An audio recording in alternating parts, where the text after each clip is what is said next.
Chag Sameach et Shabbat Shalom. On est juste avant que Chag HaShavuot y rentre, Chag Matan Torah, le jour que Dieu s'est dévoilé à tout le peuple juif, il nous a donné les 10 commandements.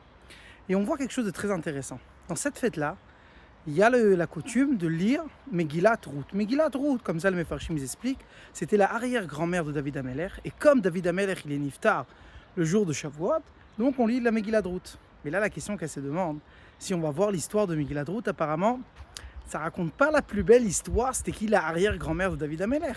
C'était Bichal une Moavite, qu'il y avait une question, est-ce qu'elle a le droit de devenir juif ou non? Et toute l'histoire là-bas, comment ça s'est passé avec Elimelech, Naomi, Boaz, c'était pas une histoire à 100%. C'est vrai qu'elle a voulu faire partie du peuple juif. Elle, la réponse, elle est que la Torah, elle vient et elle nous dit, sachez que Matan Torah, c'est la fête qui a été donnée pour qui? Pour nous en tant qu'hommes. Vous savez, il y a des gens qui sont parfaits, mais la majorité des gens ici dans le monde, on n'est pas parfait.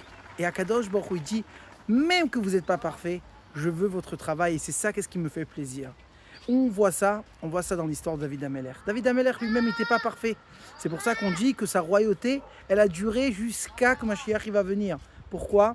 Dafka parce qu'il savait, il reconnaissait ses défauts et il se relevait. Donc ça a fait en fait qu'il a eu la possibilité de l'étaken et de arriver et de laisser sa royauté jusqu'à que Mashiach va venir. Et ça, c'est Matan Torah. Matan Torah n'était pas donné à des anges. Des fois, on dit « Ouah, je suis tombé, qu'est-ce que je vais faire ?» C'est vrai, tu es tombé. Relève-toi. C'est pas un péché de tomber, c'est un péché de rester par terre. Dès qu'on va se lever, là, on fait le tafkid, en fait, qu'on a reçu quand on a reçu la Torah.